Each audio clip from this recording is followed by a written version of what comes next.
আপনি মিক ডরমার? জিজ্ঞেস করলো রবিন। চোখের উপর থেকে লম্বা চুল সরিয়ে ভালো করে তাকালো মিক। হ্যাঁ, কি করতে পারি তোমার জন্য? গলফ খেলবে? না, কয়েকটা কথা জিজ্ঞেস করতে এলাম। রবিন বলল। কি কথা? মিস্টার রেমন কি এখানে খেলতে আসেন? আসেন, তবে খুব একটা পারেন না। সব সময় হারেন। ভীষণ বদমেজাজি। হেরে গিয়ে মাঝে মাঝেই বল ব্যাট সব ছুঁড়ে ফেলে দেন পানিতে। তার ছেলে পিটারকে কেমন মনে হয় জানতে চাইল কিশোর। ভালো। বাপের চেয়ে ছেলেটা অনেক ভালো স্বভাবের, তবে গলফ খেলে না, কেবল টেবিল টেনিস। আমার সাথেই খেলে। তার মানে ওর সাথে আপনার বন্ধুত্ব আছে? হ্যাঁ, আছে। নিশ্চয়ই মনের কথাও বলে আপনাকে? বলে। ছেলেটার মনে অনেক দুঃখ। বাড়িতে শান্তি নেই। বাপের সাথে বনিবনা নেই। এক এক সময় নাকি বাড়ি ছেড়ে পালিয়ে যেতে ইচ্ছে করে ওর। কোথায় যেতে চাই বলেছে কখনো? অনেক জায়গার কথাই তো বলেছে। কপাল কুঁচকে মনে করার চেষ্টা করল মিক। দক্ষিণ সাগরের দ্বীপ, ভারত, শ্রীলঙ্কা, হংকং, ব্রাজিল। হ্যাঁ, মনে হয় বলেছে। ভুলে গেছি। মিকের কাছ থেকে মূল্যবান কোনো তথ্য পাওয়া যাবে না, বুঝতে পারলো কিশোর। জিজ্ঞেস করলো, হাওলার মাংকির কথা কিছু জানেন? খুব সামান্য হলেও চমকে গেল মনে হলো লোকটাকে। একটা মুহূর্ত তাকিয়ে রইল কিশোরের দিকে। মাথা ঝাঁকালো। শুনেছি আমাজনের জঙ্গলে পাওয়া যায় ওই বানর। টেলিভিশনও ডকুমেন্টারি দেখেছি। না, কিছু জানা থাকলেও এই লোকের পেট থেকে কথা আদায় করা যাবে না। সাংঘাতিক ধুরন্ধর। বেরিয়ে এলো দুই গোয়েন্দা। কোথাও লুকিয়ে থেকে ক্লাব হাউসটার ওপর নজর রাখার দায়িত্ব রবিনকে দিয়ে থানায় চলল কিশোর। মিসেস রেমনের ব্যাপারে কিছু জানা গেছে কিনা খোঁজ নেবে। চিফ নিকোলসনকে অফিসেই পাওয়া গেল। তিনি বললেন খোঁজ নেওয়ার জন্য অফিসার পাঠিয়েছেন। এখনো ফেরেনি। ইচ্ছে করলে কিশোর বসতে পারে। বসল কিশোর। ঘণ্টাখানেক বাদেই ফিরে এলেন অফিসার ফ্রাঙ্ক নরিস, যাকে তদন্ত করতে পাঠানো হয়েছিল। রিপোর্ট দিলেন চিফকে। মিসেস রেমনের ব্যাপারে কিছু বলতে পারেনি অলিম্পিক হেলথ ক্লাবের লোকেরা।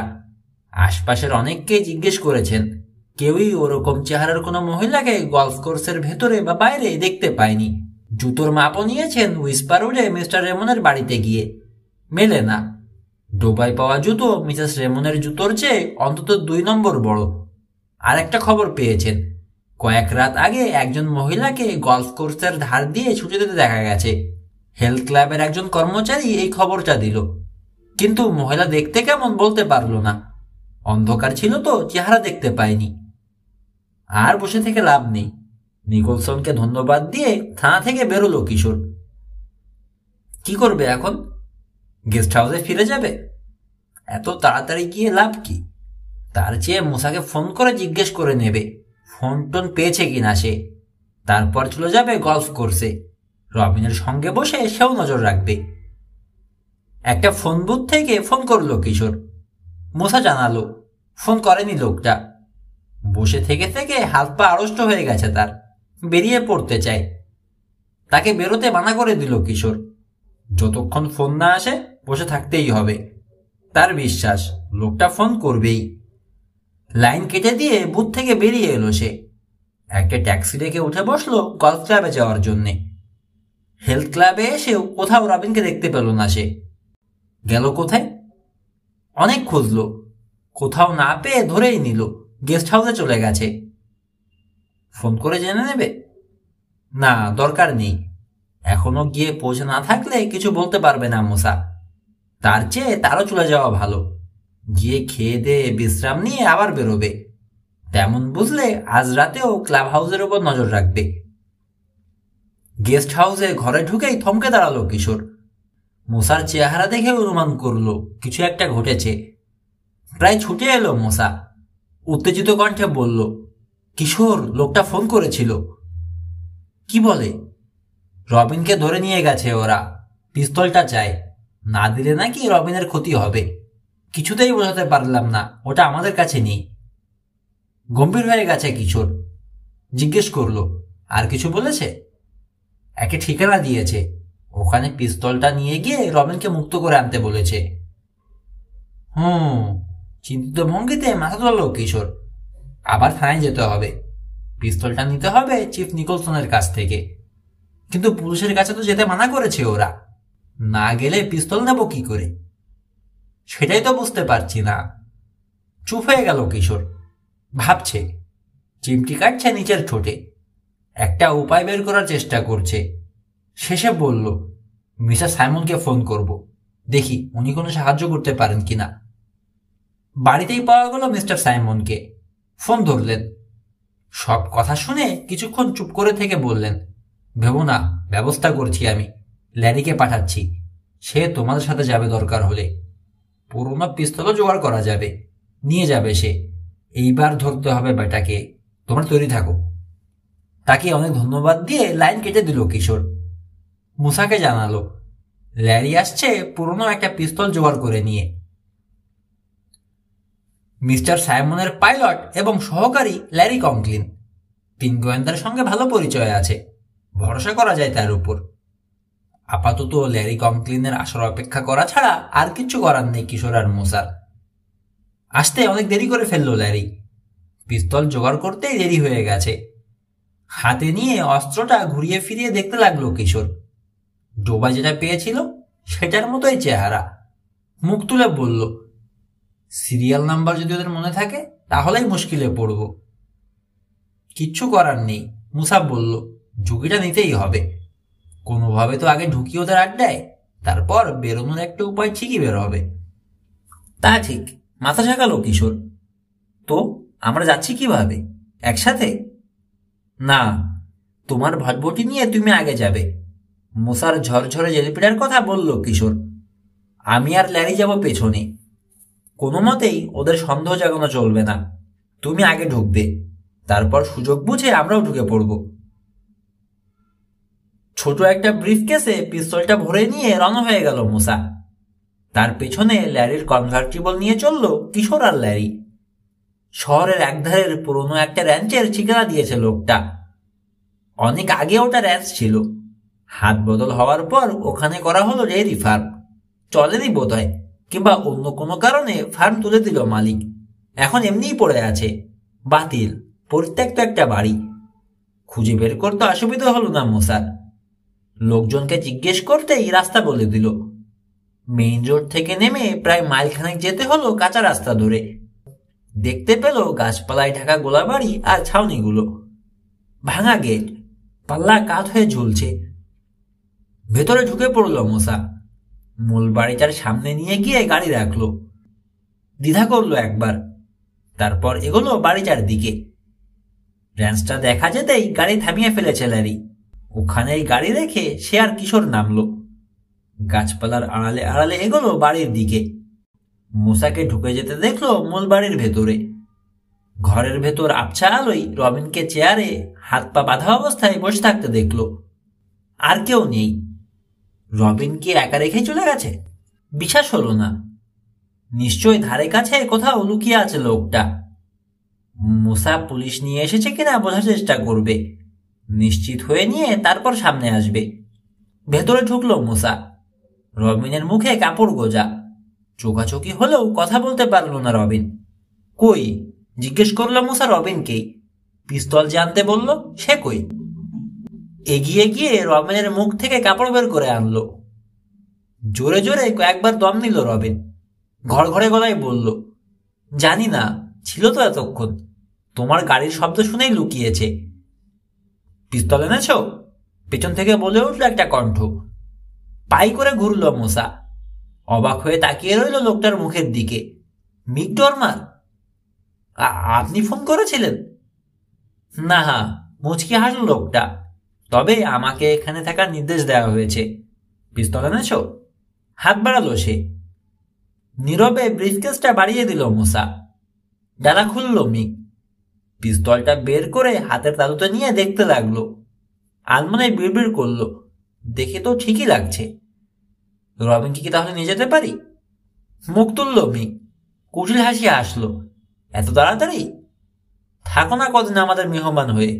বস যদি ছেড়ে দিতে বলেন তাহলে ছেড়ে দেব, তবে অনেক বেশি জ্বালাতন করেছ তোমরা, ছাড়বেন বলে মনে হয় না। প্রচন্ড রাগে জ্বলে উঠল মুসা, ঘুষি পাকিয়ে এগিয়ে গেল মিকের দিকে। খবরদার, বলে উঠল আর একটা কণ্ঠ। ফিরে তাকিয়ে মুসা দেখল আরেকজন লোক ঘরে ঢুকেছে, হাতে উদ্যত পিস্তল। বিস্মিত কণ্ঠে রবিন বলল, মিস্টার পারভি, আপনি? হ্যাঁ আমি। শয়তানি হাসিতে ভরে গেছে ডেঙ্গু পারভির মুখ। ধরা তাহলে পড়লে শেষ পর্যন্ত।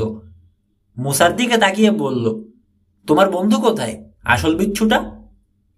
কার কথা বলছেন? আহা নেকা, যেন কিছুই জানে না। কিশোর পাশার কথা বলছি।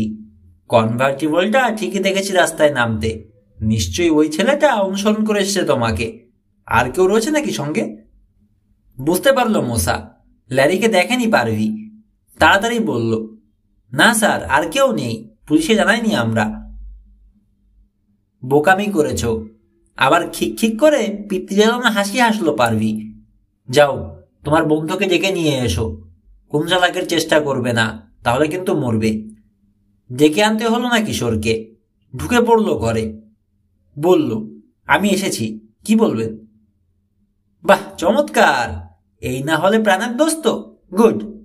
দাও, আগে পিস্তলের নম্বরটা দেখি, তারপর বলবো কি করা হবে। পিস্তলের নম্বরটা দেখে হাসি হাসি ভাবটা চলে গেল পারভির মুখ থেকে। চিৎকার করে বলল, আবার ফাঁকি? শয়তানের চেলা, আজ তোদের ছাড়বো না। বলতে বলতেই পিস্তল তাক করলো সে কিশোরের দিকে। একসঙ্গে ঘটে গেল কয়েকটা ঘটনা। ডাইভ দিয়ে একপাশে সরে গেল কিশোর। পারভিকে সই করে ঝাঁপ দিল মুসা। গুলি ফুটল বিকট শব্দে। ঘরে ঢুকলো ল্যারি কংক্লিন, তার হাতেও পিস্তল। কিশোরের গায়ে গুলি লাগেনি। পারভির পিস্তল ধরা হাত ধরে প্রায় ঝুলে পড়েছে মুসা, যাতে আর গুলি করতে না পারে। ভ্যাবাচ্যাকা খেয়ে বোকার মতো দাঁড়িয়ে আছে মিক। তারপরেও বাঁচতে পারল না সে। ল্যারির পিস্তলের বাড়ি খেতেই হলো। বেহুশ হয়ে গেল। মুসা, কিশোর, ল্যারি, তিনজনের বিরুদ্ধে একজন। কিছুই করতে পারল না পারভি। পরাস্ত হয়ে ধরা দিতে হলো। পারভি তোমার কাছে কি কথা জানতে চেয়েছে?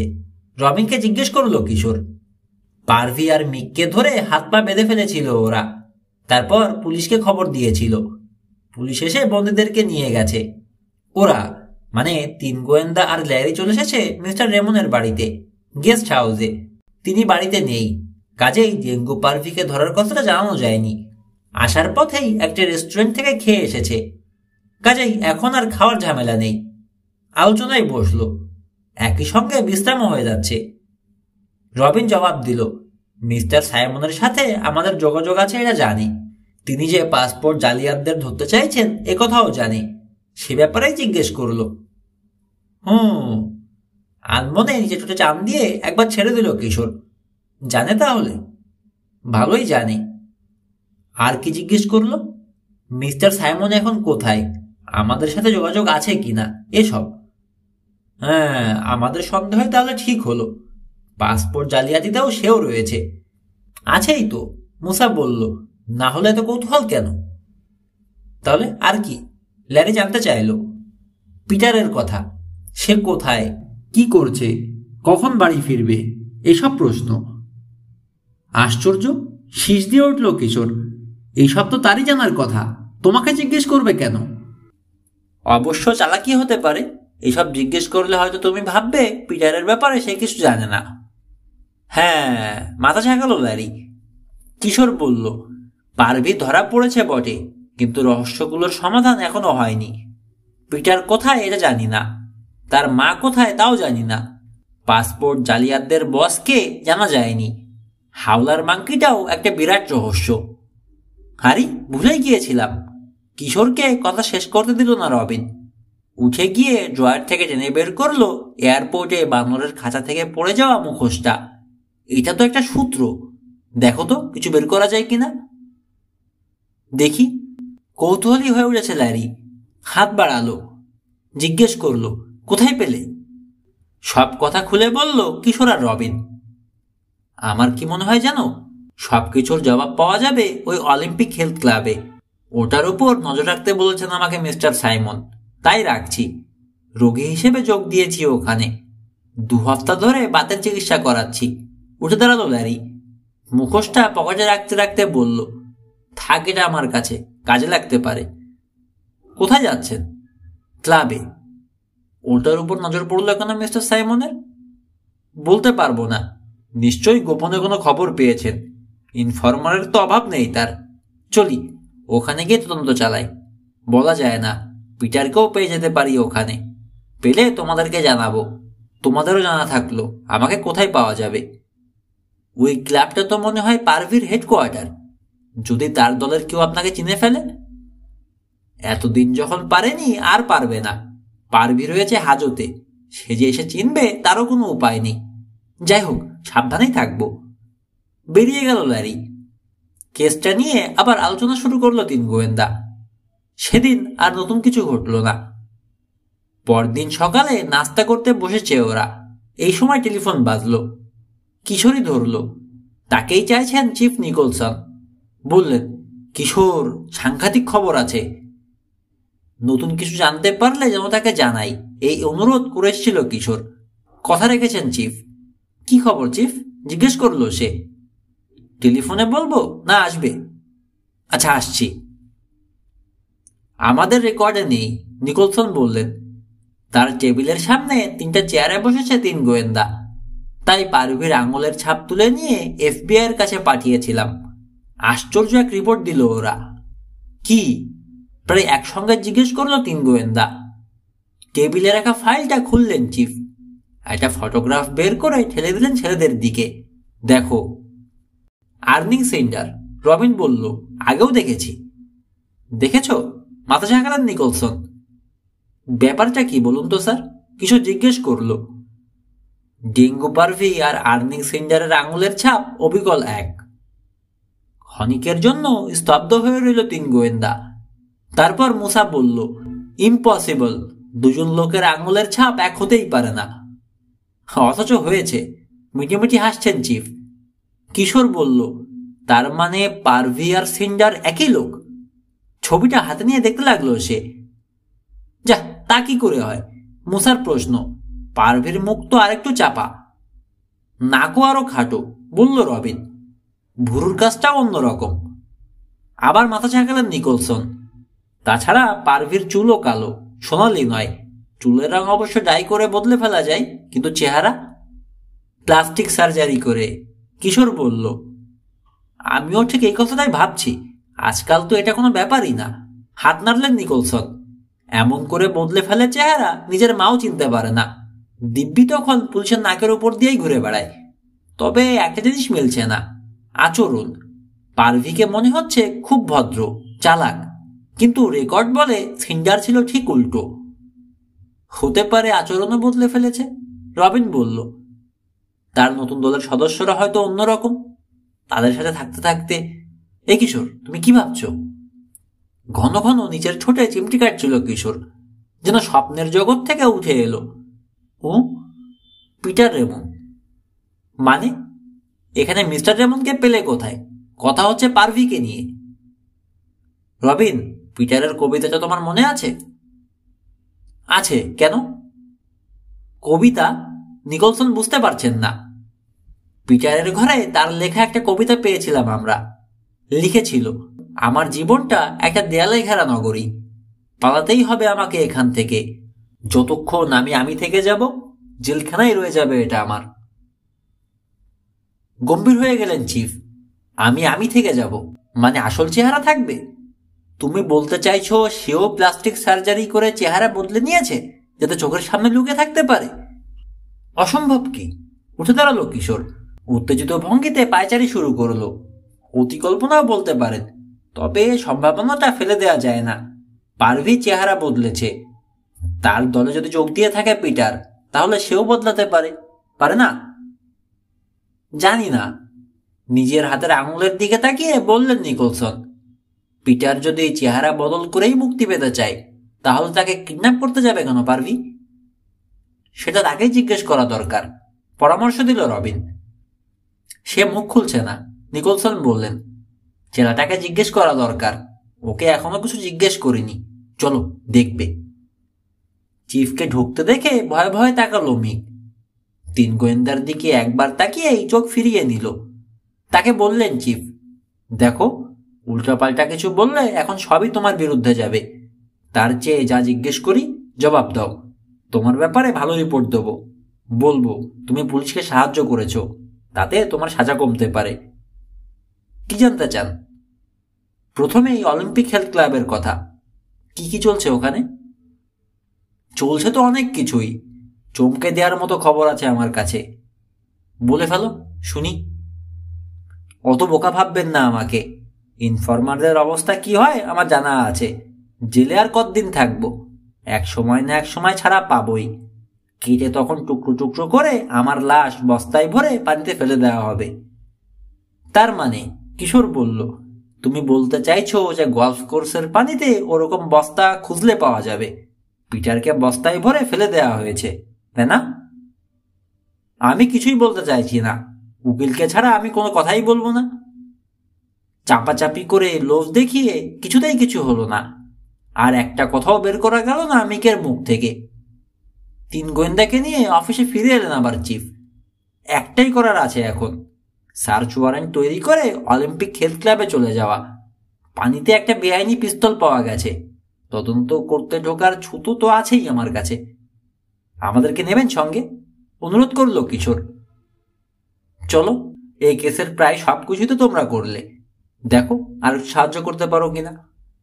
পারবো, জোর দিয়ে বলল কিশোর। ওয়ারেন্ট তৈরি করে পুলিশের দুজন ডিটেকটিভ সঙ্গে নিয়ে হেলথ ক্লাবে চললেন নিকলসন। তিন গোয়েন্দাও পুলিশের গাড়ির পিছে চলল ওদের গাড়িতে করে। ক্লাব হাউসে ঢুকতেই সামনে পড়লেন ম্যানেজার এরিক জোনেকার। আসার কারণ জানালেন চিফ। ফ্যাকাশে হয়ে গেল ম্যানেজারের চেহারা। বললেন, ঠিক আছে যান, তবে কিছু পাবেন না। ম্যানেজারের অফিস থেকেই খোঁজা শুরু করলো দুই ডিটেকটিভ। তিন গোয়েন্দা গেল অন্যদিকে, অবশ্যই চিফের কাছ থেকে অনুমতি নিয়ে। সুইমিং পুলের কাছে চলে এলো ওরা। জনাকুড়ি লোককে দেখা গেল পানিতে। কেউ সাঁতার কাটছে, কেউ কোমর পানিতে দাঁড়িয়ে আছে, কেউ পানির নিচে নাক নিয়ে গিয়ে চুপচাপ ভাসছে। এখানে কিছু নেই। এক্সারসাইজ রুমের দিকে চলে এলো ওরা। দরজা দিয়েই দেখতে পেল ব্যায়াম করছে কয়েকজন লোক। এখানেও কিছু পাওয়া যাবে না, রবিন বলল। এরপর জিমনেশিয়ামে এলো ওরা। দুটো দল বাস্কেটবল খেলছে, আর চারজন লোক খেলছে মেডিসিন বল। নেই, কিছু নেই এখানেও। দুই সহকারীকে নিয়ে স্টিম রুমে চলল কিশোর। ভারী তোয়ালে জড়িয়ে চুপচাপ বসে স্টিম নিচ্ছে তিনজন লোক।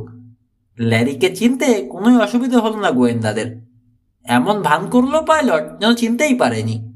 আরেকদিকে তাকিয়ে যেন আপন মনেই বলল, বাপরে বাপ, দম বন্ধ হয়ে আসে। ভেন্টিলেশন সিস্টেম আরো ভালো করা উচিত। ল্যারির দিকে দীর্ঘ একটা মুহূর্ত তাকিয়ে রইল কিশোর। তারপর সহকারীদের দিকে ফিরে বলল, চলো, এখানে ভীষণ গরম। বাইরে বেরিয়ে নিচু গলায় বলল সে। ওই কথা বলে নিশ্চয়ই কিছু বোঝাতে চেয়েছে আমাদেরকে ল্যারি। কোনো সূত্র দিতে চেয়েছে, নইলে কথা বলার কোনো প্রয়োজনই ছিল না তার। কি বোঝাতে চাইল? মুসার প্রশ্ন। শ্রাক করল কিশোর। বুঝতে পারছি না। কথাটা মনে গেঁথে রাখো, সময় মতো জবাব পেয়ে যাবে। চলো, রবিন বলল, পুলিশ কি আবিষ্কার করলো দেখি। ম্যানেজারের অফিসে এসে ওরা দেখল মিককে নিয়ে কথা হচ্ছে। জুনিকার বলছেন, ওই বেটাকে তো চাকরি থেকেই বরখাস্ত করেছি আমি, যখন বুঝলাম শয়তান লোক আর একটা মুহূর্ত রাখিনি। ডিঙ্গু পারভিকে জানেন? না। আর্নিং সেন্টারের নাম শুনেছেন? না। তবে অনেক লোকই তো আসে এখানে চিকিৎসা করায়, হয়তো ওরা দুজনও এসেছিল। কতজনের নাম মনে রাখা যায় বলুন? খোঁজা শেষ করে ফিরে এলো ডিটেকটিভরা। কিছু পেলে? জিজ্ঞেস করলেন নিকলসন। না, কিচ্ছু নেই, জবাব দিল একজন, একেবারে ধোয়া মোছা। একবার এর মুখের দিকে একবার ওর মুখের দিকে তাকাতে লাগলেন ম্যানেজার। আপনারা কি খুঁজতে এসছেন বলুন তো? কি পাবেন আশা করছিলেন?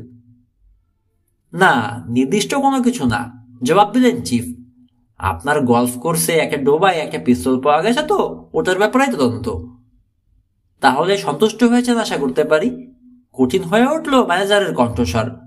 চেহারার ফ্যাকাশে ভাবটাও নেই আর। কাজ শেষ হলে দয়া করে আপনারা যান। পুলিশ দেখলে বিরক্ত হতে পারে আমার মেম্বাররা। অলরাইট মিস্টার জুনেকার, নিকোলসন বললেন, যাচ্ছি। বিরক্ত করার জন্যে। এই সময় টেলিফোন বাজলো। তুলে নিয়ে কানে ঠেকালেন জুনেকার। ওপাশের কথা শুনে রিসিভারটা বাড়িয়ে দিলেন চিফের দিকে। আপনার।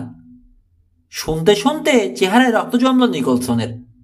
রিসিভারটা ক্রেডালে রেখে দিয়ে ডিটেকটিভদের দিকে ফিরে উত্তেজিত কণ্ঠে বললেন, জলদি চলো। ক্লাব হাউস থেকে বেরিয়ে প্রায় দৌড় দিলেন গাড়ির দিকে চিফ। পাশে ছুটতে ছুটতে কিশোর জিজ্ঞেস করলো, কি হয়েছে? ডেঙ্গু পারভি পালিয়েছে। কি করে? পালাতে সাহায্য করা হয়েছে। তার দলের লোক? তার দলেরই, তবে লোক নয়, একটা বানর। খবরটা তিন গোয়েন্দাকেও তাজ্জব করে দিল। কিভাবে সাহায্য করলো জানতে চাইল রবিন। ওখানে না গেলে বলতে পারবো না, নিকোলসন বললেন। স্কোয়াড কারে উঠে দু ডিটেকটিভকে নিয়ে থানায় রওনা হয়ে গেলেন। পেছনে আগের মতোই নিজেদের গাড়িতে চলল তিন গোয়েন্দা। চিফকে ফোন করেছিল অফিসার ওয়েবলি। অফিসে নিকোলসনের জন্য অপেক্ষা করছিল।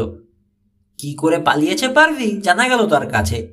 বলল, ছাদ থেকেই সম্ভবত পাইপ বেয়ে নেমেছিল বানরটা। ভেন্টিলেটর দিয়ে ঢুকে সেলের সামনে চলে গেল। শিকের বাইরে থেকেই একটা বোমা আর একটা পিস্তল দিল পারভিকে। তারপর জানতে চাইল রবিন। ওয়েবলি বলল, তালার নিচে বোমাটা রেখে তালা ভাঙল পারভি। আশেপাশে যারা ডিউটিতে ছিল দৌড়ে গেল দেখতে। প্রচুর ধোঁয়া, বালি আর প্লাস্টার খসে পড়তে দেখলো তারা। পারভি তখন কোথায় ছিল জিজ্ঞেস করল কিশোর। বিছানার তলায়। বেরিয়ে এসে পিস্তল দেখিয়ে অস্ত্র ফেলতে বাধ্য করলো গার্ডদের। ওদেরকে আর একটা ঘরে তালা দিয়ে রেখে বানরটাকে নিয়ে পালালো। বানরটা দেখতে কেমন? জানে কি জবাব পাবে, তবু জিজ্ঞেস করলো রবিন। অত ভয়ঙ্কর বানর নাকি আর দেখেনি ওরা। দাঁত খিচিয়ে মুখ ভেঙচে ভয় দেখাতে লাগলো।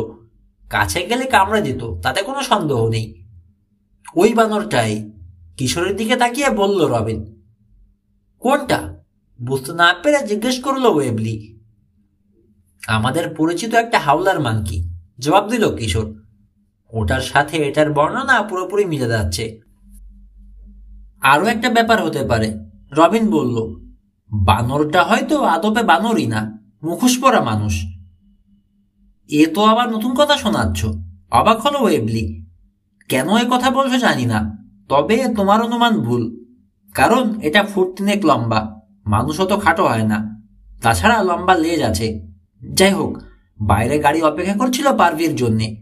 বানরটাকে নিয়ে উঠে পড়লো তাতে, চলে গেল গাড়িটা। এত তাড়াতাড়ি ঘটে গেল ব্যাপারটা, কিছুই করতে পারলাম না আমরা। মিকো পালিয়েছে জানতে চাইল কিশোর। না, তাকে ফেলে গেছে পারভি, নেয়ার চেষ্টাই করেনি। মিকের ছেলে পাহারা বাড়িয়ে দিয়েছি আমি। আর কিছু জানার নেই। তিন গোয়েন্দারও কিছু করার নেই এখানে। কয়েদি পালিয়েছে, এখন যা করার পুলিশই করবে। হুইসপার উঠে ফিরে চলল ওরা। গেস্ট হাউসে ঢুকেই ইজি চেয়ারে এলিয়ে পড়ল মশা। আমার মাথা গরম হয়ে গেছে, পেটের মধ্যেও গুরু গুরু। রবিন ভাই আমার, তোমার রান্নার তো সুনাম আছে, কয়েকটা স্যান্ডউইচ বানিয়ে দাও না। চলো, আমিও তোমাকে সাহায্য করছি। রবিনও মশার মতোই শ্রান্ত, তারও খিদে পেয়েছে। দুজনে রান্নাঘরে রওনা হলো। পেছন পেছন এলো কিশোর। মুসাকে বলল, এত ঝামেলায়ও তোমার ক্ষুধা নষ্ট হয়নি? তোমার হয়েছে? না, তবে আর অনেকক্ষণ না হলেও কিছু হবে না, থাকতে পারবো। তুমি হলে গে কিশোর পাশা, তোমার কথাই আলাদা। আমি সাদাসিধা মুসা আমান ভাই। পৃথিবীতে এত কষ্টের মধ্যে আছি, সামান্য খাবারটাও যদি ঠিক মতো না পাই তাহলে বেঁচে কি করব বলো? তাও বটে। এত বড় দর্শনের পর আর কথা চলে না, চুপ হয়ে গেল কিশোর। তবে খাওয়ার বেলায় দেখা গেল মুসার চেয়ে তার আগ্রহ কম নয় এই মুহূর্তে। আসলে খিদে তিনজনেরই পেয়েছে। পেট কিছুটা শান্ত হয়ে এলে রবিন বলল, পারভি যতক্ষণ ছাড়া আছে আমাদেরও বিপদ আছে। মনে আছে আমার, মুসা বলল। সেজন্যই পেট ভরে নিচ্ছি, শক্তি দরকার। ভূতকে ভয় পাই বলে ওরকম একটা ছুঁচো আর তার বান্দরকে ভয় পাবো নাকি? বাহ বাহ বাহ, এই না হলে মোসা আমান। মোসার পিঠ চাপড়ে দিল রবিন। দুধের গ্লাসটা হাতে নিয়ে কিশোরের দিকে তাকালো। কিশোর, স্টিম রুমে একটা কথা বলেছিল ল্যারি।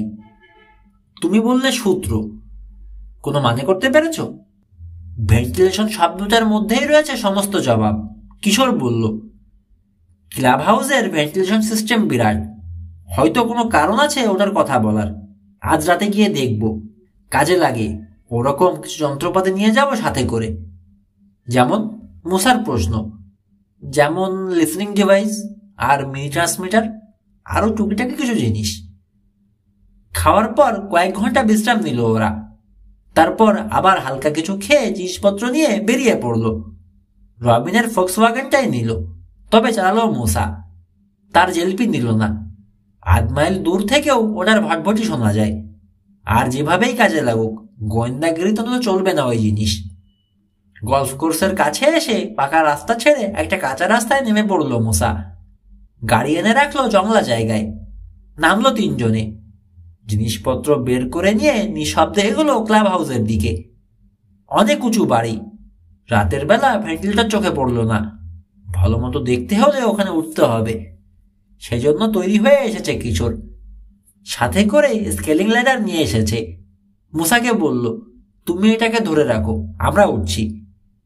নিচে থেকে মইটাকে ধরে রাখলো মুসা। উঠতে শুরু করলো কিশোর। পেছনে দড়ির বান্ডিল কাঁধে নিয়ে রবিন ওকে অনুসরণ করলো। খাটো হয়েছে মইটা। উপরের দিকে তাকিয়ে ভাবতে লাগলো কিশোর, বাকি উচ্চতাটা কিভাবে পার হবে।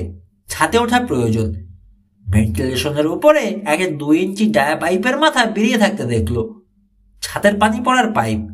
রবিনের হাত থেকে দড়ির বান্ডিল নিয়ে এক মাথা খুলে একটা ফাঁস তৈরি করলো। এক হাতে মই ধরে রেখে আর এক হাতে পাইপের মাথা সই করে ছুড়ল ফাঁসটা। মিস করলো, আবার ছুড়ল, আবার মিস। তৃতীয়বারের বার ফাঁসটা পাইপ গলে ঢুকে পড়ল। টেনে ফাঁসটা পাইপের গায়ে আট করে দিল সে। আরো 2বার টেনে দেখলো ঠিক মতো লেগেছে কিনা। তারপর দেয়ালে পা ঠেকিয়ে দড়ি বেয়ে উঠতে শুরু করলো। পাইপের কাছে পৌঁছে ওটা ধরেই শরীর মুচড়ে উঠে গেল ছাদে। নিচে তাকিয়ে রবিনকে ওঠার ইঙ্গিত করলো। রবিনও উঠে পড়ল। কিশোর বলল, এবার ভেন্টিলেটরটা দেখি। ছাদে উপর হয়ে শুয়ে নিচের দিকে গলা লম্বা করে ভেন্টিলেটরটা দেখতে লাগলো দুজনে। পাখা মৃদু গুঞ্জন তুলে চলেছে। পাশের ফাঁক দিয়ে নিচে তাকিয়ে দেখতে পেল অনেক নিচে আলোকিত ঘর। লোকজন আছে বলে মনে হচ্ছে, কিশোর বলল। দেখি কি বলে। জ্যাকেটের পকেট থেকে একটা লিসনিং ডিভাইস বের করে তার ধরে যন্ত্রটা ঢুকিয়ে দিল ভেন্টিলেটরের ফাঁক দিয়ে।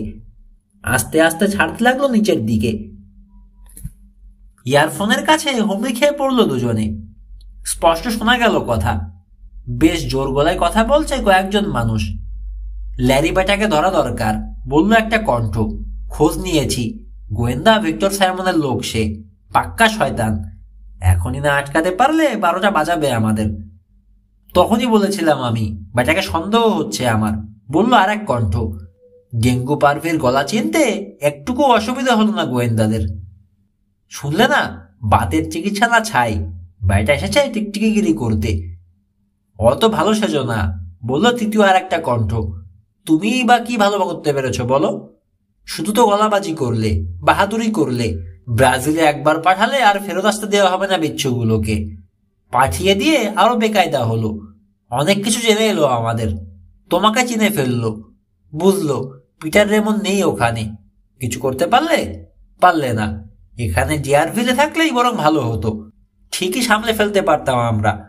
তাছাড়া এত কিছু জানতেও পারতো না ওরা। বেশি চালাকি করতে গিয়েই তুমি গোলমালটা বাঁধালে। ঠিক, বলল প্রথম লোকটা। এখন ওরা বিপজ্জনক হয়ে উঠেছে, কারণ অনেক কিছু জেনে গেছে আমাদের। ইচ্ছে করলেই এখন বিপদে ফেলতে পারে। পাঠানোর যে কি দরকারটা ছিল ওখানে বুঝি না বাপু। এখানে না হয় ঘুরে মরতো আর কিছুদিন। আর যেচে গিয়ে ওদের সঙ্গে তোমারই বা দেখা করার প্রয়োজনটা কি ছিল? ছেলেগুলো যে এতটা চালাক বুঝতে পারিনি। পারবি বলল, ভয় নেই, এখনো কিচ্ছু হয়নি। মাথা ঠান্ডা রাখলে কিছুই হবে না আমাদের। নতুন আর একটা প্ল্যান করেছি। প্ল্যান তো কতই করো, বলল দ্বিতীয়জন। দেখো এটাও না ফসকায় আবার। ফসকাবে না। ল্যারি আর ছেলেগুলোকে খতম করে দেব আমরা। তারপর মাল নিয়ে সরে পড়ব। আর কারো কিছু বলার আছে? নেই। আলোচনা ওখানেই শেষ করার কথা বলল পারভি। চেয়ার ঠেলার শব্দ হলো। ডিভাইসটা তুলতে শুরু করলো কিশোর। ফিসফিসিয়ে বলল, যথেষ্ট শুনেছি, এখনই গিয়ে চিফ নিকলসনকে বলতে হয়। কয়েক গজ উঠেই কিসে যেন আটকে গেল ডিভাইসটা। জোরে টান দিল কিশোর, ছুটে এলো বসে যন্ত্রটা, কিন্তু ঝটকা লাগাই ধাতব কিছুতে বাড়ি লেগে খড়াং করে উঠল। শুনে ফেললো নিচের লোকেরা। এই কিসের শব্দ? প্রায় চেঁচিয়ে উঠল পারভি। নিশ্চয়ই ভেন্টিলেটর সামটে উঠেছে কেউ, বলল আর একজন। জলদি এরিকে খবর দাও, হুকুম দিল পারভি। গার্ড পাঠাক, সিগন্যাল লাইট জ্বেলে দাও। হা করে আছো কেন? জলদি যাও। ছাদের কোণ থেকে জ্বলতে নিতে শুরু করলো আলোক সংকেত। ডিভাইসটা ছেড়ে দিল কিশোর। ওটা টানাটানি করে সময় নষ্ট করার আর কোনো মানে হয় না। দড়ি ধরে ঝুলে পড়তে গিয়েই লক্ষ্য করলো মইটা নেই। কি হয়েছে দেখার জন্য টর্চ জ্বাললো। না, ময়ের চিহ্নও নেই। কিছু একটা হয়েছে। ময়ের আশা ছেড়ে দিয়ে অন্যভাবে নামার কথা ভাবলো সে। এসো বলেই হাতের উপর দিয়ে দৌড় দিল অন্য পাশে চলে যাওয়ার জন্যে, কিন্তু ওখানে এসেও নামার কোনো উপায় দেখতে পেল না। ঝটকা দিয়ে খুলে গেল ট্র্যাপডোরের ঢাকনা। হুড়মুড় করে বেরিয়ে এলো তিনজন অস্ত্রধারী প্রহরী। ধরে ফেললো দুই গোয়েন্দাকে। ট্র্যাপডোর দিয়ে নামিয়ে আনলো একটা লিফটের মধ্যে। নিচে নেমে থামলো লিফট। বেরিয়েই অদ্ভুত এক দৃশ্য দেখতে পেল কিশোর আর রবিন। আরো 5 জন লোক দাঁড়িয়ে আছে ওদের অপেক্ষায়। কুৎসিত ভয়ঙ্কর চেহারা, বানরের মুখোশ পড়েছে ওরা। উতিকায় 5টা হাওলার মাংকি, বিড়বিড় করল কিশোর। ঠিক বলেছ, ওর কথা শুনে ফেলেছে পারভি। বেরিয়ে এলো এক পাশ থেকে। হাওলার মাংকিরই দর্শন পাবে তোমরা, এবং আসলটার। এই, ওকে ছেড়ে দাও। ঘরের কোণের খাঁচাটা চোখে পড়ল গোয়েন্দাদের। ওটার দরজা খুলে দিল একজন লোক। দাঁত মুখ খিচিয়ে বেরিয়ে এলো আসল হাওলার মাংকি। বৈদ্যুতিক আলোয় ঝিক করে উঠল ক্ষুরধারো দাঁত। লাফিয়ে লাফিয়ে ছুটে আসতে লাগলো কিশোর আর রবিনের দিকে। আরো কাছে এলে বানরটার হাতে একটা ধারালো ছুরি ধরিয়ে দেওয়া হলো। সেটা নাচিয়ে শরীর দুলিয়ে কিশোর আর রবিনকে ঘিরে এক অদ্ভুত নাচ শুরু করলো ওটা। সেই সাথে তীক্ষ্ণ চিৎকার। আরে, অবাক হয়ে ভাবলো কিশোর, এ তো ম্যাকুম্বা নাচ, বেলিমে যেটা দেখেছি আমি। বানরটাকেও শুকিয়ে দেওয়া হয়েছে ভুতুর ওই নাচ। নিশ্চয়ই কোনো বিশেষ উদ্দেশ্য আছে। ঘুরতে ঘুরতে এগিয়ে এলো বানরটা। ছুরি তুলে রেখেছে। আর একটু এগুলোই ছুরি মারতে পারবে কিশোরের গায়ে। ওটার মাথার উপর দিয়ে সে আর রবিন দুজনেই দেখতে পেল নিঃশব্দে খুলে গেল একটা দরজা। মুখোশ পরা আরেকজন লোক ঢুকলো। কিশোরকে মারার জন্য ছুরিটা তুলেছে হাওলার মাংকি। ঠিক এই সময় পকেট থেকে পিস্তল টেনে বের করে চেঁচিয়ে উঠল লোকটা, থামো। ডাক শুনে চমকে গিয়ে ফিরে তাকালো বানরটা। সুযোগটা কাজে লাগালো কিশোর। এক থাবায় চেপে ধরলো বানরটার ছুরি ধরা হাত। ওটার আরেক হাত চেপে ধরলো রবিন। আটকে ফেললো জানোয়ারটাকে। পিস্তল দেখিয়ে তখন অন্যদেরকে অস্ত্র ফেলার আদেশ দিচ্ছে আগন্তুক। বানরটাকে টেনে হেঁচড়ে খাঁচার কাছে নিয়ে চললো দুই গোয়েন্দা। ভেতরে ঢুকিয়ে দিয়ে দরজা লাগিয়ে দিল। থ্যাঙ্কস, আগন্তুককে বলল কিশোর, ঠিক সময়ে এসেছেন। মুখোশ টেনে খুলল ল্যারি। নড়ে উঠল পারভি দলের একজন। একটা চেয়ার তুলে ছুঁড়ে মারল ল্যারিকে সই করে। হাতে লেগে পিস্তলটা উড়ে চলে গেল। আরো 2 জন ঝাঁপ দিল ল্যারির দিকে। বাকি 3 জন ধরতে এলো কিশোর আর রবিনকে। জুডোর প্যাচ কষে একজনকে মেঝেতে আছড়ে ফেললো কিশোর, আর একজনের ঘাড়ে কারাতের কোপ বসালো রবিন। পড়ে গেল এই লোকটাও। 3 জনের সঙ্গে লাগলো 2 জনে মিলে। ল্যারিও মারপিট কম জানে না। দেখতে দেখতে চিৎ করে দিল 2 জনকে। মেঝে থেকে আবার পিস্তলটা কুড়িয়ে দিল। একে একে উঠে দাঁড়ালো লোকগুলো। ওদেরকে দেয়ালের কাছে নিয়ে গিয়ে লাইন দিয়ে দাঁড়াতে বলল। আদেশ মানতে বাধ্য হলো ওরা। গোমরা মুখে চলে গেল দেয়ালের কাছে। দরজা খুলে গেল আবার। ভেতরে ঢুকলো মুসা আমান। পেছনে ঢুকলেন গোয়েন্দা ভিক্টর সাইমন, আর সাথে চিফ নিকলসন আর কয়েকজন পুলিশ। আপনি? সাইমনের দিকে তাকিয়ে বলল রবিন। আপনাকে পেল কোথায়? চিফ নিকলসনের সঙ্গে দেখা করতে এসেছিলাম। একটা লোক ধরা পড়েছে। ওর কাছে জাল পাসপোর্ট ছিল। ডিয়ারভিল থানায় নিয়ে আসা হয় ওকে। জানতে পেরে আমিও ছুটে আসি। সেই অলিম্পিক হেলথ ক্লাবের খবর ফাঁস করে দিচ্ছিল। এই সময় ছুটতে ছুটতে থানায় ঢুকলো মুসা। তোমরা ছাতে উঠে যেতেই এক লোককে আসতে শুনলাম। 2 বন্ধুকে জানালো মুসা। বইটা নিয়ে চট করে সরে গিয়ে লুকিয়ে পড়লাম গাছের আড়ালে। তার একটু পরেই দেখি আলো জ্বলতে শুরু করেছে। কোনো উপায় না দেখে দৌড় দিলাম থানায়। এত তাড়াতাড়ি এলে কি করে? কিশোর বলল। তবে ল্যারি না এলে এতক্ষণ হাসপাতালে যাওয়ার অবস্থা হয়ে যেত আমাদের। ল্যারির প্রশংসা করতে লাগলেন সাইমন। 3 গোয়েন্দাকে দেখিয়ে ল্যারি বলল, আসল কাজটা তো ওরাই করেছে। মুখোশটা আনতে না পারলে অত সহজ ঢুকতে পারতাম না আমি। দেয়ালের কাছে দাঁড়ানো লোকগুলোর মুখের মুখোশ এক এক করে খুলতে লাগলো একজন পুলিশ অফিসার। চতুর্থ মুখোশটা খুলতেই বলে উঠল রবিন, পামু। কিশোর বলল, বেলিমের ওঝা এখানে কি করছে? তার মানে আমেরিকান ক্রিমিনাল গিয়ে ব্রাজিলে ওঝা এসেছিল, তাই না? লজ্জা দেখা দিল পামুর চোখে। নিচের ঠোঁট ধরে টান দিয়ে ছেড়ে দিল একবার কিশোর। পায়ে পায়ে এগিয়ে গেল পামুর দিকে। ওঝার মুখে হাত বুলালো একবার। চোয়ালের নিচে একটা আঙুল ঢুকিয়ে আচমকা টান মেরে খুলে আনলো আর একটা মুখোশ। এ কি? এ যে মিস্টার ড্যানিয়েল রেমন। আশ্চর্য! বিশ্বাস করতে পারছেন না সাইমন। রেমন আপনি? আশ্চর্য আরো আছে, ল্যারি বলল। দাঁড়ান, নিয়ে আসি। কয়েক মিনিট পরেই ফিরে এলো সে। সঙ্গে করে আরেকজনকে নিয়ে এসেছে। এক তরুণ, লম্বা লম্বা চুল, চোখের চশমা বোকা বোকা করে তুলেছে পুরো মুখটাকে, ফ্যাকাশে চেহারা। এই হলো পিটার রেমন, ল্যারি বলল। খাইছে, বলে উঠল মোসা। রবিন বলল, আমাদের নাকের ডগাতেই বসেছিল, আর আমরা ঘুরে এলাম সেই কোন কোন দেশ থেকে। আসলে ইচ্ছে করে ভুল পথ দেখানো হয়েছিল আমাদের। আমি আশা করেছিলাম, পিটার বলল, আরো অনেক আগেই আমাকে বের করে ফেলবে তোমরা। আমাকে আটকে রেখেছিল শয়তানগুলো। ল্যারি আজ না দেখলে মেরেই ফেলতো। ল্যারিকে বলল কিশোর, একটু খুলেই বলুন না সব। সাইমন জবাব দিলেন, আমার সাথে যোগাযোগ রেখেছে ল্যারি। আমি ওকে বুদ্ধি দিয়েছিলাম হেলথ ক্লাবে রোগী সেজে আসতে। ব্যবসাটা ভালোই খুলেছিল ডেঙ্গু পারভি। প্লাস্টিক সার্জারির ব্যবস্থা রেখেছিল। দাগি আসামিদের চেহারা বদলে দিয়ে জাল পাসপোর্ট করে ওদেরকে নতুন পরিচয় দিয়ে দিত। প্রচুর টাকা নিত বিনিময়ে। এরকম একটা কাজ এতদিন ধরে কি করে চালিয়ে গেল ওরা? নিজেকেই যেন প্রশ্ন করলো রবিন। অলিম্পিক হেলথ ক্লাবের মতো এরকম একটা জায়গায় অসুবিধা হয়নি, ল্যারি বলল। এই ঘরটাতেই চলতো ওদের যত শয়তানি কর্মকাণ্ড। পুরো বাড়ি থেকে আলাদা করে ফেলা হয়েছে এটাকে। ফলে ম্যানেজার আর তার চেলারা ছাড়া ক্লাবের আর কেউই কল্পনা করতে পারতো না যে এখানে এই কাণ্ড চলছে। ছাদে আলো জ্বলতে দেখেছ তোমরা। সংকেত দিত ম্যানেজার ওর চেলাদের উদ্দেশ্যে, বাইরের কেউ ঢুকেছে কিনা দেখার জন্যে। নীরবে ফুঁসছে পারভি। আর চোখে সেদিকে একবার তাকিয়ে কিশোর জিজ্ঞেস করলো ল্যারিকে, ঘরটা খুঁজে বের করলেন কি করে? পুলিশের সাথে এসে তো আমরা অনেক খোঁজাখুঁজি করেছি, আমরা তো তখন পাইনি। গোপন পথে ঢুকতে হয়। জানা না থাকলে কিংবা খোলা না থাকলে দরজা দেখতেই পাবে না কেউ। ঢোকার আরো একটা পথ আছে, উপর থেকে লিফটে করে। এই ঘরেই ওই যে দরজাটা দেখছো, ওটা দিয়ে অপারেটিং রুমে ঢোকে। ওখানে প্লাস্টিক সার্জারি করা হয়। কে করতো জানো? ড্যানিয়েল রেমন, ওরফে পামু। আরেকবার তার দিকে তাকালো কিশোর। আর আমরা কিনা তাকে ভেবেছি ভুডুর ওঝা। লজ্জাই লাগছে আমার বলতে, পিটার বলল। ওদের এইসব অপরাধের কথা জেনে ফেলেছিলাম আমি, সেজন্যই আমাকে ধরে এনে আটকে রেখেছিল এখানে। তার মানে তুমি বাড়ি থেকে পালাওনি? রবিনের প্রশ্ন। মাথা নাড়ল পিটার।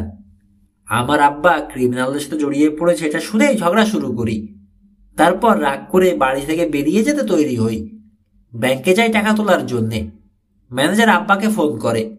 এয়ারপোর্ট থেকে আমাকে ধরে আনে আব্বা। বলতে বলতে উত্তেজিত হয়ে উঠল সে। পায়চারি শুরু করলো।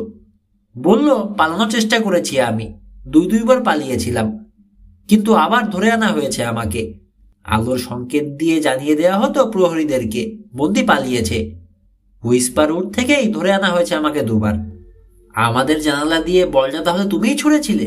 অনুমান করলো কিশোর। হ্যাঁ, আলো দেখে আমি ভেবেছিলাম জনি আছে ঘরে। জানতাম না তোমরা আছো। সে আমার বন্ধু, তাকে বোঝাতে চেয়েছিলাম গলফ ক্লাবে আটকে রাখা হয়েছে আমাকে। আর একবার চলে গিয়েছিলাম প্রপাতের কাছে। আম্মা টের পেয়ে গিয়েছিল, ছুটে গিয়েছিল আমার কাছে। মেঘ লোকজন নিয়ে এসে আবার ধরে নিয়ে যায় আমাকে। 3য়বার বেরিয়ে আর গলফ কোর্সই পেরোতে পারেনি। পিটার, রবিন বলল, তোমার আম্মা বাড়ি নেই, নিখোঁজ হয়েছেন, জানো এ কথা? আম্মা নিখোঁজ? কাশি দিলেন চিফ নিকোলসন। বললেন, তিনি আর নিখোঁজ নন। লস অ্যাঞ্জেলেসের এক মানসিক হাসপাতালে ভর্তি করে দিয়ে আসা হয়েছে তাকে, খবর পেয়েছি আমরা। এটাও তাহলে আব্বার কাজ? কাউকে দিয়ে কাজটা করিয়েছে। ঘৃণায় মুখ বাঁকালো পিটার। আসলে আম্মার কোনো রোগী নেই, আব্বার কাজকর্মে অসুস্থ হয়ে গেছে। আমি নিখোঁজ হওয়াতে নিশ্চয়ই অবস্থা আরো খারাপ হয়েছে। মুখ নামিয়ে রেখেছেন মিস্টার রেমন, লজ্জায় মাথা তুলতে পারছেন না। কিশোর জিজ্ঞেস করল, মিস্টার রেমন, এ কাজ কেন করলেন আপনি? টাকা, বললেন তিনি। কিশোরের মনে হলো বহুদূর থেকে কথা বলছে একজন মানুষ, কণ্ঠটাও অপরিচিত। সার্জন ছিলাম, ভালোই ছিলাম, টাকা ছিল না, কিন্তু জীবনে শান্তি ছিল। তারপর কি যে হলো, টাকার লোভ হলো। শুরু করলাম ব্যবসা, ভালোই কামাতে লাগলাম। হুইসপার উঠে বাড়ি কিনলাম, লোভ বাড়তেই থাকলো। অহেতুক ঝুঁকি নিয়ে বসলাম, গেল লোকসান হয়ে। সবকিছু যেতে বসলো। মরিয়া হয়ে টাকা ধার করলাম ব্যবসা বাঁচানোর জন্যে, চড়া সুদে, ডেঙ্গু পারবির কাছ থেকে। এক বন্ধু যোগাযোগ করে দিয়েছিল। টাকা নিয়েও কিছু করতে পারলাম না, ব্যবসা ডুবলই। ওদিকে সুদে আসলে মিলে টাকার অঙ্ক লাভ দিয়ে বাড়তে লাগলো। সুযোগ বুঝে অফার দিয়ে বসলো আমাকে ডেঙ্গু। তার কাজ করে দিলে টাকা তো শোধ করতেই হবে না, বরং বাড়তি আরো দেবে। কি আর করব, রাজি হয়ে গেলাম। পিটারকে আটকে রাখবে ওরা। এ কথায় রাজি হয়েছি একটা মাত্র কারণে, ও বেঁচে থাকবে। সব জেনে ফেলেছিল বলে বাইরে থাকলে ওকে মেরেই ফেলতো। আমি কি তোমাকে অপরাধ করে টাকা কামাতে বলেছিলাম? আর লজ্জাছিস নে পিটার, বাধা দিয়ে কিশোর বলল। পিটারের খবর আপনি জানেন, তারপরেও তাকে খোঁজার জন্য আমাদেরকে কেন ডাকলেন? আমার স্ত্রীকে শান্ত করতে। পিটারের জন্য অস্থির হয়ে গিয়েছিল সে। তোমাদেরকে কাজে লাগিয়ে তাকে বোঝাতে চেয়েছিলাম যে পিটারকে খোঁজা হচ্ছে। নোটটা তাহলে আমার পকেটে আপনিই রেখেছিলেন? রবিন বলল। বেকার ঘুরিয়ে আনলেন আমাদেরকে ব্রাজিল থেকে, বলল কিশোর। আর আমরা পারলাম না বলে কি ধমকটাই না দিলেন। কিন্তু ওখানে আমাদেরকে আপনি মেরে ফেলার চেষ্টা করলেন কেন? আমি মারতে চাইনি, রেমন বললেন। ওরা ডেঙ্গুর কাজ। সে বলল, ওখানে গিয়ে কিছু ভয়টা না দেখালে তোমাদের সন্দেহ জাগতে পারে। ও যে সত্যি সত্যিই মেরে ফেলতে চাইবে কল্পনাই করিনি। নিশ্চয়ই এমন কিছু জেনে গিয়েছিল তোমরা, যা তার জন্য হুমকি হয়ে গিয়েছিল। রেমনের কথা এখন ছিচকাতুনি মনে হতে লাগলো রবিনের। অন্য প্রসঙ্গে চলে গেল। ল্যারিকে জিজ্ঞেস করলো, রোগী হওয়াতেই বোধহয় আপনি জেনেছিলেন যে ভেন্টিলেটর দিয়ে এ ঘরের উপর চোখ রাখা যায়, তাই না? আমাদেরকে কি সেই কথাই বলতে চেয়েছিলেন? জেনেছি রোগী সাজাতেই। ভেন্টিলেটরের কথা বলে বোঝাতে চেয়েছিলাম যত সব শয়তানি ভেন্টিলেটরের নিচের ঘরটাতেই হয়। যাক, সাইমন বললেন, সব রহস্যই সমাধান হলো তাহলে। নিকোলসনের দিকে ফিরলেন। আর দাঁড়িয়ে থেকে কি লাভ? হ্যাঁ, চলো যাওয়া যাক। একটু দাঁড়ান, হাত তুলল কিশোর। একটা রহস্যের কিনারা এখনো হয়নি। বানরের খাঁচাটার কাছে চলে এলো সে। জ্বলন্ত দৃষ্টিতে তার দিকে তাকিয়ে রয়েছে হাওলারটা। রবিন, মুসা, এসো তো, একটু সাহায্য করো আমাকে। কি কারণে রেগে যায় বানরটা, এটা দেখতে চাই। খাঁচার দরজা খুলল সে। খ্যাচ খ্যাচ করে উঠে পিছিয়ে গেল বানরটা। রবিন আর মুসা এসে চেপে ধরল ওটাকে। জোর করে ওটার মুখ থেকে একটা মুখোশ খুলে নিল কিশোর। মুখোশটা খোলার সঙ্গে সঙ্গে শান্ত হয়ে গেল বানরটা। জুলু জুলু করে তাকালো ওদের দিকে, যেন বোঝার চেষ্টা করছে কে ওকে এক মুঠো বাদাম কিংবা একটা কলা উপহার দেবে। অবাক কাণ্ড, পায়ে পায়ে খাঁচার কাছে চলে এলেন সাইমন। এই মুখোশ পড়লে কি বানরটা রেগে ওঠে? হ্যাঁ, জবাব দিল কিশোর।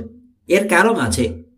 মুখোশটা উল্টে ফেলতেই কানের ফুটোর কাছে লাগানো ছোট ছোট দুটো ইয়ারফোন বেরিয়ে পড়ল। রেডিওতে সংকেত দিয়ে কেউ আদেশ দিত বানরটাকে। পারভির দিকে তাকালো কিশোর। দৃষ্টি স্থির হলো সাজার কলারের উপর। জায়গাটা ফুলে আছে মনে হলো। উসখুস করতে লাগলো পারভি। চোখ ফিরিয়ে নিল। তার কাছে এসে দাঁড়ালো কিশোর। শার্টের কলারের নিচে থেকে বের করে নিল একটা কলার মাইক, তার আর একটা সাউন্ড সেন্ডিং ইউনিট। সাইমন আর নিকোলসনের দিকে ফিরে বলল, খুব আস্তে আস্তে বিড়বিড় করে আদেশ দিত পারভি। সেটাই অনেক বেশি জোরালো হয়ে গিয়ে ঢুকতো ইয়ারফোনে। যন্ত্রগুলো কানের ফুটোতে লেগে থাকায় বিকট শব্দ হতো। সহ্য করতে পারত না বানরটা। খেপে গিয়ে ভয়ঙ্কর হয়ে উঠত। লোকটা মানুষ না, একটা পিশাচ। পকেট থেকে বিস্কুট বের করে বানরটাকে খেতে দিল মোসা। মুহূর্তে ওটা তার বাধ্য হয়ে গেল। হাওলারের এখনকার চেহারা দেখে বিশ্বাসই করা যায় না। খানিক আগে ওটাই ছুরি মারতে গিয়েছিল কিশোরকে। বেলি মেয়ে আমাদের হোটেলে চুরি করতে ঢোকার সময় কিন্তু ওর মুখোশ ছিল না, বলল রবিন। সেজন্যই তো ও খেপেনি। মনে হচ্ছে গ্র্যান্ডপাড়ার ক্লার্কটাও ডেঙ্গুর দলের লোক, কিংবা টাকা খাইয়ে বশ করেছে ওকে। তা তো করেছেই। পারভির দিকে তাকালো কিশোর। আগেই নিশ্চয়ই ফোন করে দিয়েছিলেন ক্লার্ককে জ্যাকেটটা সাজিয়ে রাখতে। একটা মুহূর্ত দৃষ্টির আগুনে কিশোরকে ভস্ম করার চেষ্টা চালালো পারভি। ব্যর্থ হয়েই যেন চোখ ফিরিয়ে নিল আর একদিকে। জবাব দিল না। অসুবিধা নেই, নিকলসন বললেন। চেহারার বর্ণনা আর নাম ঠিকানা দিয়ে ব্রাজিল পুলিশকে জানিয়ে দেবো। সব কটা শয়তানকে ধরে জেলে ভরবে। আরেকটা কথা, মুসা এক আঙুল তুলল। আমাকে পিস্তলের জন্য ফোন করেছিল কে? আর কে? জবাব দিল কিশোর। এই পালের গোদাটারই কাজ, জনাব ডেঙ্গু পারভি। আসামিদের নিয়ে চলে গেলেন চিফ নিকলসন। মিস্টার সাইমন আর ল্যারিও রওনা হয়ে গেলেন রকি বিচে। সে রাতটা হুইসপার রোডের গেস্ট হাউসে 3 গোয়েন্দাকে কাটিয়ে যাওয়ার অনুরোধ করলো পিটার। রাজি হয়ে গেল ওরা। গাড়ির দিকে হাঁটতে হাঁটতে কিশোর বলল, শেষ দিকে আমার ধারণা হয়ে গিয়েছিল যে বাড়ি থেকে পালিয়েছ তুমি। প্রচুর টাকা ছিল সাথে। প্লাস্টিক সার্জারি করে চেহারা বদলে নিয়েছ। বাড়িটা তোমার কাছে জেলখানা ছিল বলেই ওরকম করে মুক্ত করে নিয়েছ নিজেকে। তোমার এই ধারণা কেন হলো? তোমার কবিতা পড়ে তোমার টেবিলের ড্রয়ারে পেয়েছি, ওটাকে সূত্র ভেবেছি। মুচকি হাসলো পিটার। ভুল করেছ, সে তো দেখতেই পাচ্ছি। কি জন্য লিখেছিলে ওটা? ওটার মানে কি? যে লিখেছে সেই জানে। তুমি লেখনি? না, একটা ম্যাগাজিন থেকে টুকে রেখেছিলাম, ভালো লেগেছিল বলে। তবে মনে হয়েছিল যে আমার জীবনের সাথে মিলে যাচ্ছে। হ্যাঁ, তো আমার কথাটি ফুরালো না, রাকিব হাসান স্যারের গল্পটি ফুরালো, নোটে গাছটিও মোড়ালো। চমৎকার একটা গল্প ছিল।